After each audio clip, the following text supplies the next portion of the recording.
Welcome. I'm Leslie Canham. I'm Mary Gavoni. I'm Linda Harvey.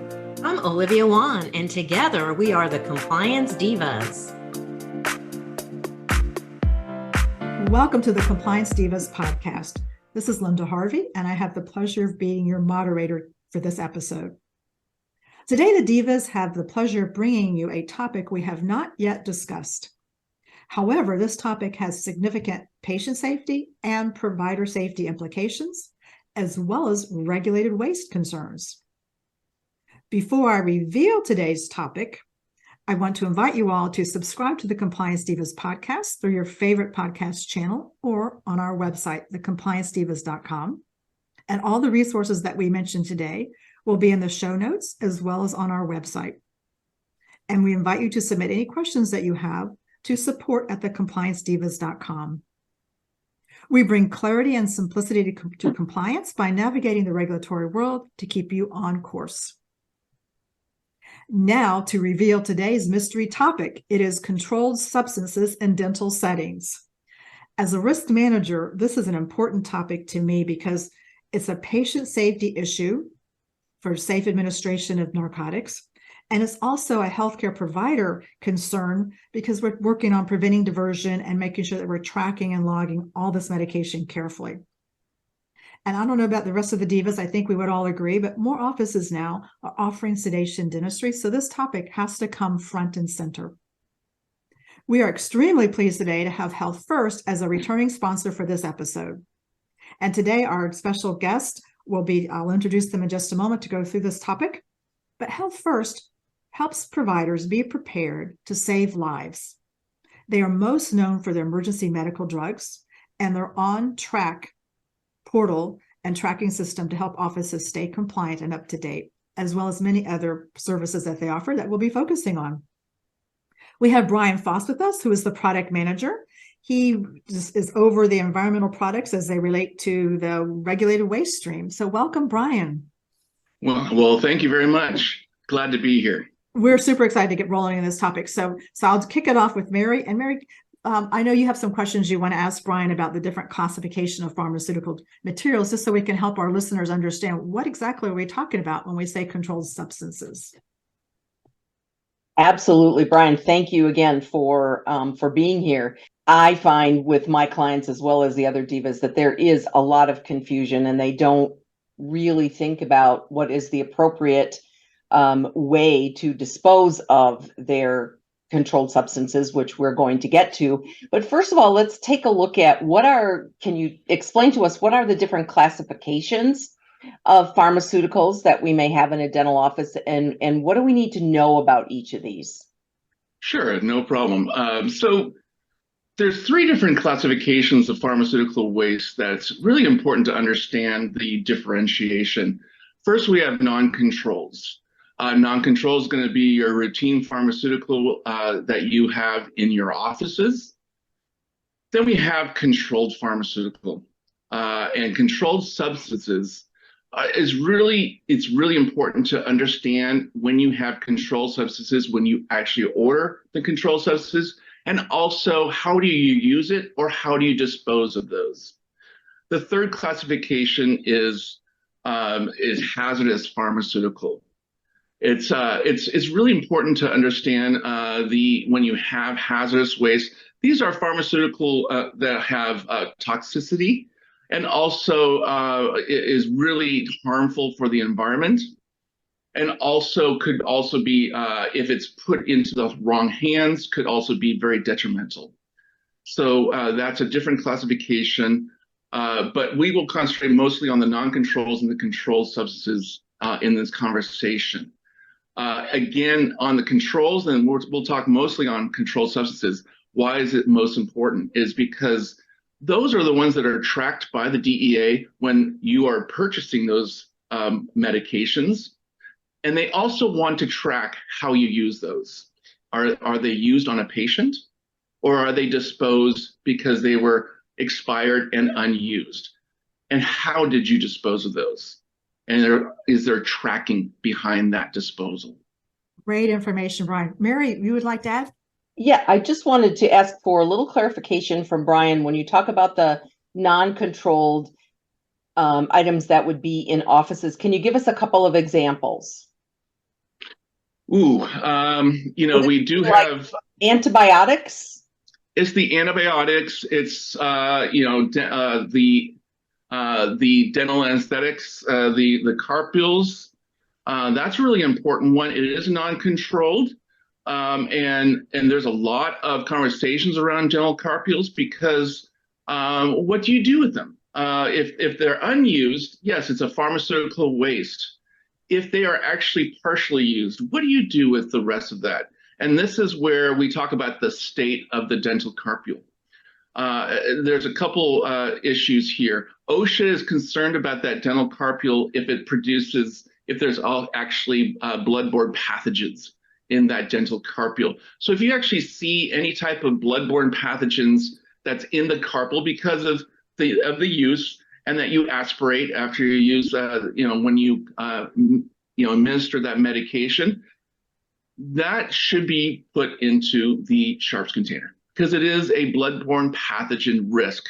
We have, even though there might be a little bit of dental anesthetic left, we should put that in the sharps container because it has that bloodborne pathogen.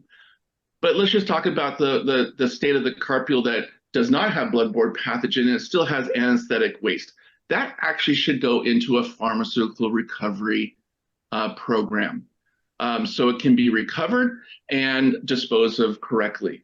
Why are we concerned about this? Mainly it's because of the EPA concerns. Traditionally, many, many years ago, it was actually considered okay for us to flush down our medications down the toilet as proper disposal. We don't like that anymore. That's really an environmental concern that gets into our wastewaters. The wastewater treatment plants cannot control or filter that pharmaceutical out of our waters, and it gets into our systems.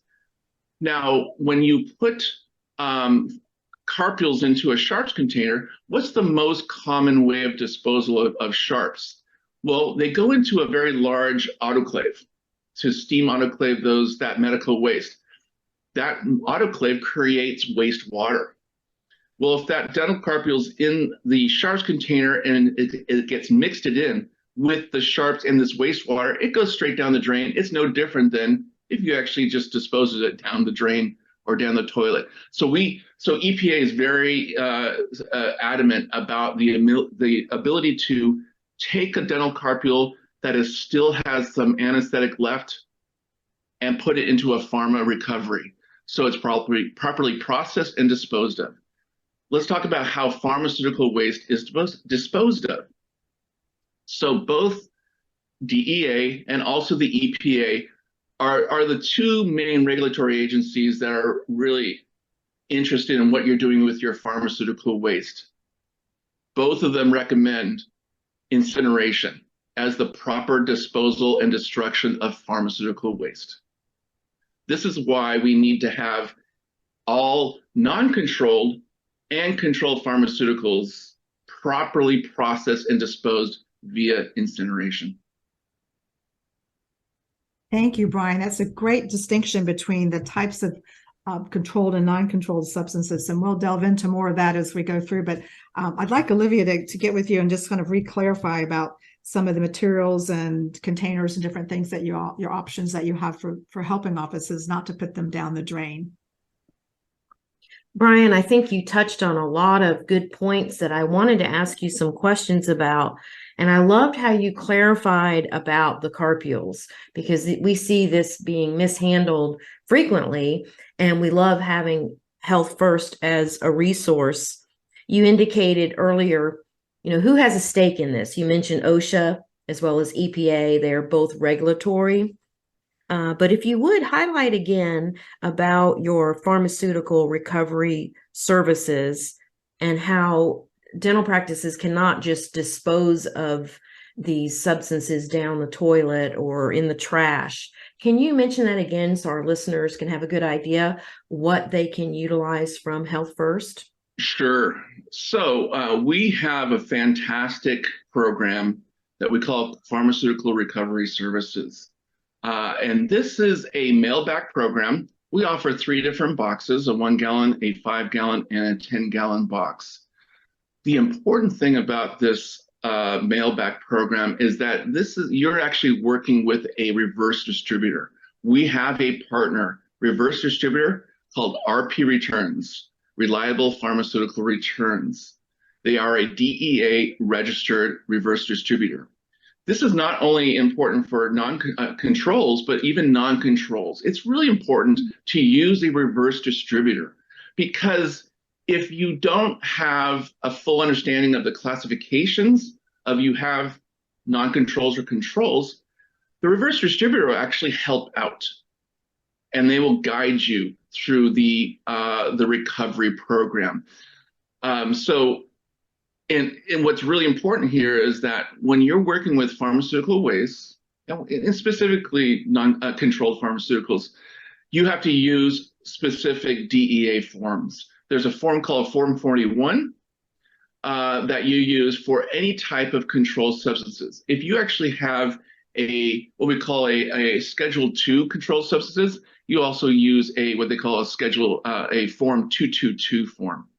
And that is specific for Schedule 2 controlled substances. That's really your opiates, the strong medication. They really truly want to know what's going on with those medications.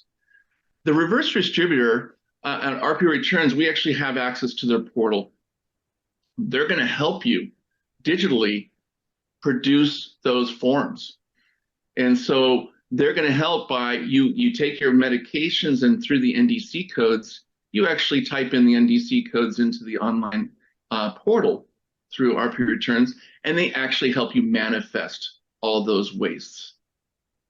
What's nice about that is once you have the manifest, you print the manifest, you add it to the box, it's sent over to RP Returns. They actually open up that box, they categorize what they received from you, and they report off of it.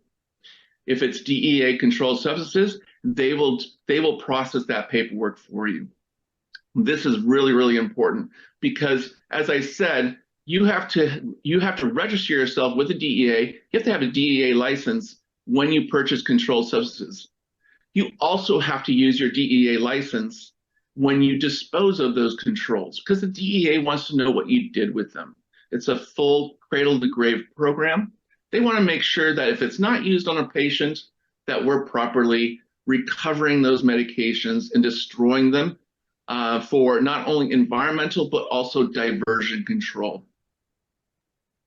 Brian, those are some good classifications. And I think it's really important that our listeners understand that everything is tracked with this process when you start getting into and administering and storing controlled substances on site in your dental practice. And so there's a lot more that can be said about that. But what I want to do is have Leslie talk about some pharmaceutical waste and who's going to come knocking on our door asking about that and our waste and our documentation, right? Well, that's true, Linda. I think that our listeners want to know who might knock on their door. What agencies could they be in trouble with? And today we're seeing more emphasis, particularly in California. There's a requirement for a 2-hour course on prescribing opioids. So I know that in June, there's another course that is going to be a DEA compliant 8-hour substance abuse course that prescribers will have to take. And I believe that making sure that the disposal or the return reverse distribution is an important thing for them to know about. And so how would a dental practice or dental team members know that they're compliant with these regulations? Where would they look up the regulations, and what agencies or entities should they be looking for? So I mentioned the 2 main agencies that are really interested in what you're doing with your pharmaceuticals is the DEA and also the EPA. Who's going to come knocking your door and wants to see what you are doing? And most times it is a local state regulatory agency that represents the national regulatory agencies. So it's not necessarily going to be the DEA knocking on a door or the EPA. It's really that local regulatory agency who's interested in what you're doing. overall in your office, not only just the environmental, but also many other factors. Those are the ones they're going to look at. Do you have pharmaceuticals? What are you doing with those? Specifically, do you have control? Are you handling those correctly? Are you tied to a proper disposal program? Do you have a proper reverse distributor in hand? When it comes to regulatory compliance with the DEA, they have, and specifically controlled substances, they have 3 different ways that you can destroy and track controls. The first one is you can destroy it in an on-site method, but you do need the presence of a DEA agent or an authorized person who, as a secondary confirmation on how are you destroying those wastes. It's a very complex way of destroying your waste locally. The second is use a DEA agent locally to dispose of your waste.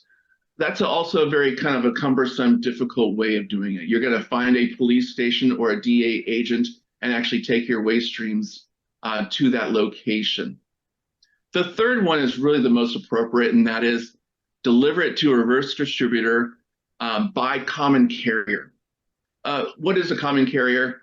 UPS, FedEx, USPS, and deliver it to a reverse distributor. As I mentioned, we have that in our recovery mail-back program. It's tied directly with RP returns as a registered reverse distributor. So we see that as the most common, is the easiest one for a dental office to use.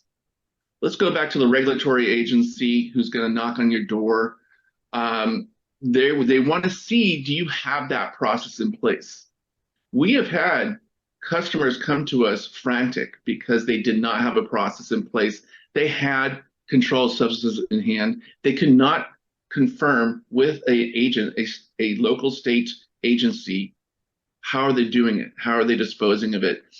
They called us up. We got them involved. The state agency says, if you don't confirm with us and prove to us that you have a process in place, then fines will occur.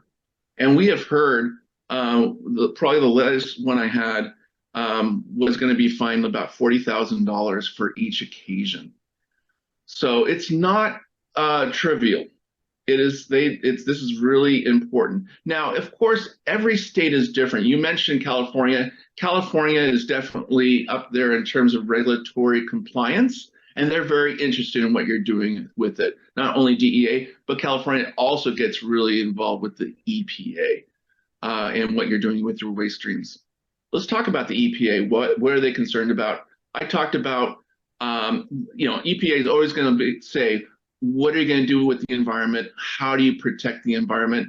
Not only do they say that we also like incineration because it gets it out of the environment. It doesn't get it into the waste streams or the water streams. It properly destroys it. And also, I do want to make a specifics. There's a lot of times that there's take back programs out there from police agencies. EPA and DEA says that any type of healthcare facility or healthcare related business that generate pharmaceutical waste should not use take back programs. Why is that? It's because it's not tracked. We don't know that you're properly disposing of your waste correctly. So they want you to use a program that's tracking how you're disposing of your waste. You mentioned also California. California, they define any type of pharmaceutical waste no different than medical waste. So they want trackability, and they want to make sure that you have proper disposal. So it's really, really important, even though we have this overall regulatory compliance, you always have to check with your local and state regulatory agency to make sure that you are doing it correctly for your area. Well, And that's Brian- a lot of information, Brian. Thank you so much for recapping that. And from what I understand, using reverse distributor with a common carrier such as Health First is really the only way to go, because if you take on site, you don't have tracking. If you bring a DEA agent into your office, that might not be very cost effective. So thank you so much for all that information.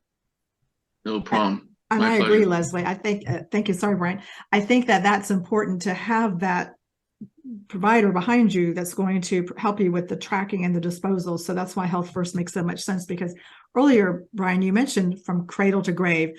And so it begins with cradle when a provider who has a DEA license orders these narcotics and these controlled substances. And then it's being able to, okay, what do we do? How are we tracking it through the orders? We've got those paperwork. How are we tracking it during the administration in our office? We have our narcotic logs. How are we tracking the disposal and where it goes back from there? And that's where it goes from DEA and state laws to the EPA, as well as some state disposal laws. So the cradle to grave is so important. So it is very, very important. Thanks. So one thing I mentioned in my introduction, Brian, that I'd like you to address, it was just controlling diversion. What does that mean because I was talking about from the provider safety, but what happens when things aren't tracked and these narcotics are diverted? Can you talk to our listeners about that?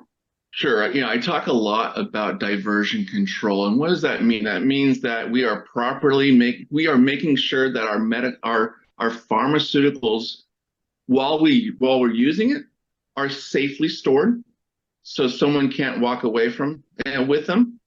And also when we dispose of them, what are we doing with them? Diversion means keeping it out of the hands of people who should not be using or having them.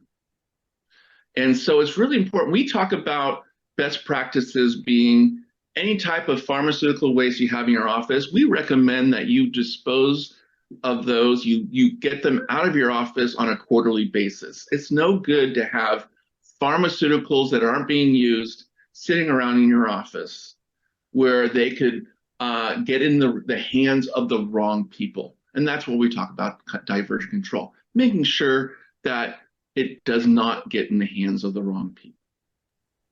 And Brian, that's so true, because we've all read and know of the stories that have happened in the medical world where the diversion has happened, either it's an anesthesiologist or a nurse or another provider who is diverting this because they're abusing the drugs. And it's very sad circumstances, but it does happen. And so that brings us to the point where if in the office, the tracking logs aren't accurate, when you're dispensing, when the orders you receive come in, that goes onto your narcotics logs. And then when you dispense on a daily basis to the patients, those numbers are subtracted and you get your new totals of what you have on hand at the end of the day. And that information has to be consistent. And I'd like to add another piece to that, Brian.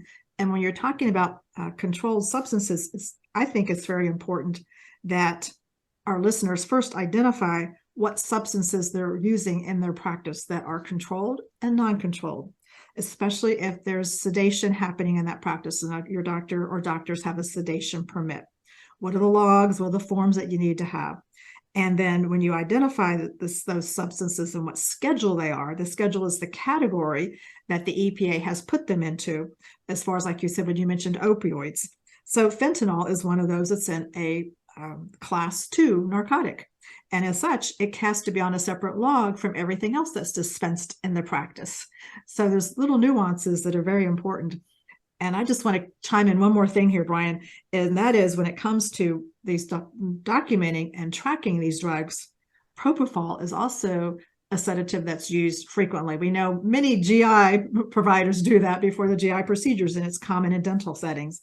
Well, that's not a controlled substance. But I recommend, as a risk manager, that you track it as if it's a controlled substance, because it's one of those drugs that's highly diverted and highly abused. And we just want to keep the temptation out of everybody's hands, because ultimately it can ruin lives, shut down practices, and harm patients. So that's my dissertation, Brian.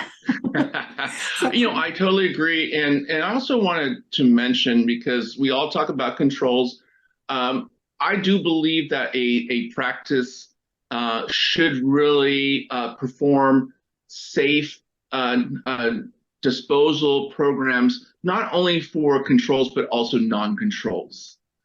Even though they aren't tracked as much as controls, I do believe that there's going to be a time that they are.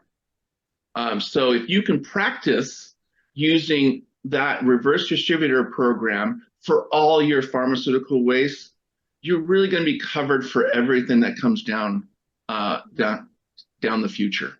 Because I really do think that this is going to continue on. As pharmaceutical waste is probably my favorite subject these days because it's changing so dramatically, so quickly.